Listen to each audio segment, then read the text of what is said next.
The subject is Brahma, Krpahi Kevalam. Nirguna Brahma is eternal without beginning or end, and Saguna Brahma also is eternal without beginning or end. Many people believe that when Saguna Brahma is within the infinite Nirguna Brahma, then the former is indeed finite. This mistaken belief arises because people have no conception of the infinite or have the capacity to conceive of it. If 4 is deducted from 10, the remainder is 6. But both 4 and 10 are finite, and the remainder 6 is also infinite. However, if anything finite or infinite is deducted from the infinite, the remainder is still infinite. So if the boundless Saguna Brahma is taken from the infinite Nirguna Brahma, the remainder is still the infinite Nirguna Brahma. Purnamada Purnamidam Purnad Purnamuddirchate Purnasya Purnamadaya Purnameva Vasisyate. That is to say, this is infinite and that also is infinite. The perfect has given rise to the perfect, and if infinite be taken from the infinite, the remainder also is infinite. Saguna Brahma is the nucleus of knowledge in the form of Purushottam, and his mental state is also object. Is Purushottam infinite or finite? For the regions for which Purushottam is established in the subjective feeling, for those very regions, his knowledge aspect is not destroyed. He is not under the bondage of Maya or Prakriti. And whatever is beyond the bounds of Maya is beyond the bounds of time, place and person. Hence, Purushottam is independent of time, place and form and is therefore infinite. The question we are considering is whether the mind of Purushottam, the cosmic mind, is finite or infinite. Mind has 3 aspects: Mahat Tattva, Aham Tattva and Chitta. Because Sattva Guna is expressed only in Mahat Tattva, there are no limiting boundaries in the cosmic eye, giving shape to a thing after rendering it finite is affected by Tamogun. In the Aham Tattva, that is where in the state of Saguna Brahma only Sattva Gun and Rajagun can exist. And no Tamogun, there can be no limitations giving rise to crudeness of physical forms. So the Mahat Tattva and Aham Tattva portions of the cosmic mind are infinite. That is to say, the cosmic mind is infinite. Is the cosmic Chitta, the crudest manifestation of the cosmic mind, finite or infinite? When Chitta has been created under the influence of Tamogun, it is undoubtedly bounded by the limitation of time, just as with the idea of oneness. He acquires the form out of the 5 fundamental factors for specific objects or for the sake of sustaining the existence, accepts or discards them. So also the entire cosmic mind assumes a particular shape, their boundaries of which are formed by the unit mind. The only difference between the two is that the component of the unit mind is only the reflection of the cosmic mind.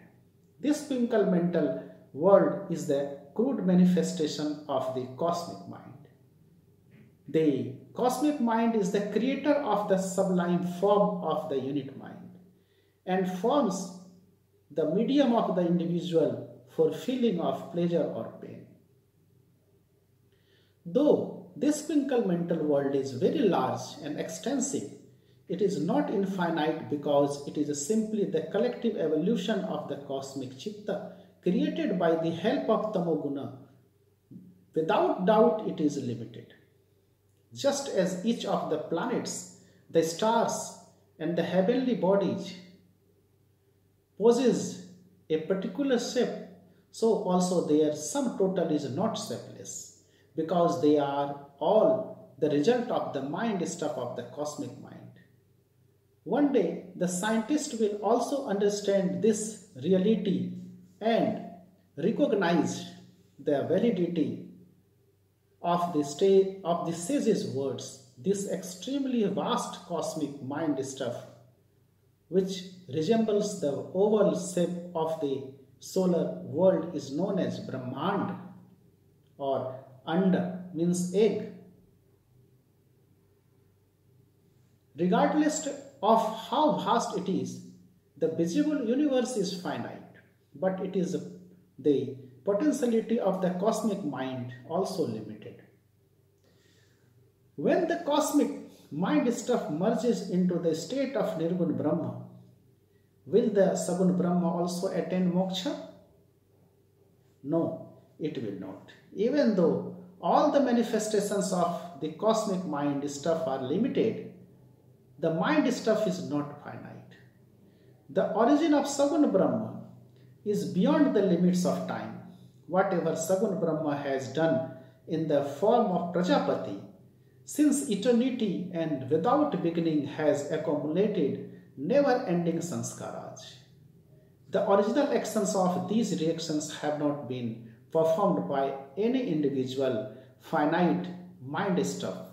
Rather, innumerable mind stuffs have been formed and destroyed, and to suffer those reactions, innumerable mind stuffs of Brahma will in the future be created and destroyed. In the limited mind stuff of Brahma, regardless of how vast it is, all reactions have neither been expressed or pulsated, nor can they ever be so. As his chitta vents his unexpressed or unvibrated sanskaras on creating new mind stuffs in his cosmic mind, to making him bear the consequences of his actions. As today, galaxies gradually evolve into stars and planets and ultimately get merged in Nirguna Brahma, the highest attainment of sadhana, so too new luminous bodies, new atoms and electrons and new electrical bodies will be created. For the reason I say that the present cosmic chitta is limited, but the cosmic mind stuff is infinite and will continue throughout eternity. When we discover that the cosmic mind is the innumerable expressions of the mind stuff in their totality, then we are correct in calling it infinite.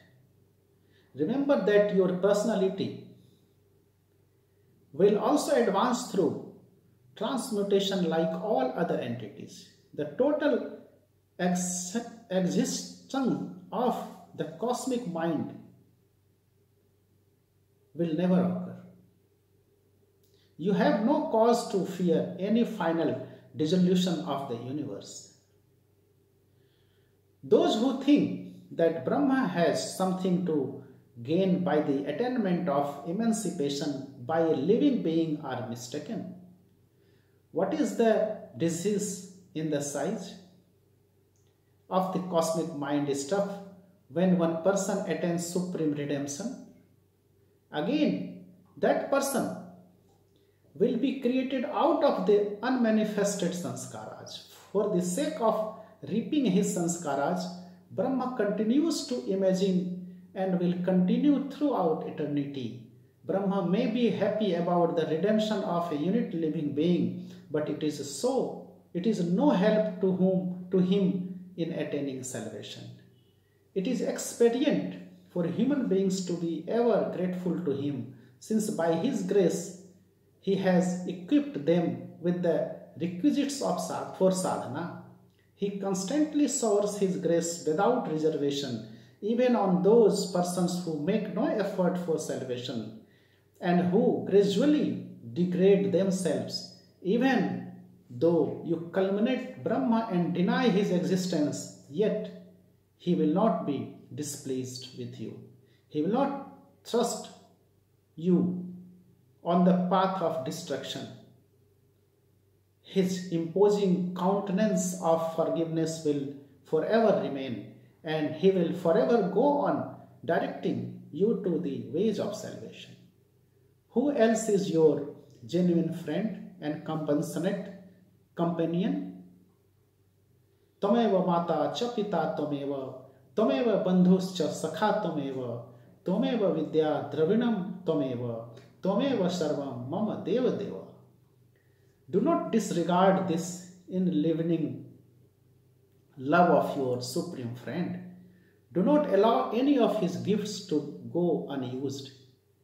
Pay heed to his words with a steady mind. Do not forget how much he has done for you, how much he is doing, and how much ready he is to do anything for you. When the aspirant advances a little on the path of sadhana, then his grace becomes more and more refulgent. The aspirant's mind is perfused with feeling of love. The waves of bliss start stirring up his or her mind. His or her voice is choked by the influx of emotions. And through lips jealous with sentiment, through the tilting body and tearful eyes, one and only one soundless voice recites. It recites the feeling of a solitary self-surrender to him, of complete dependence on him. Brahma Krpahi Kevalam.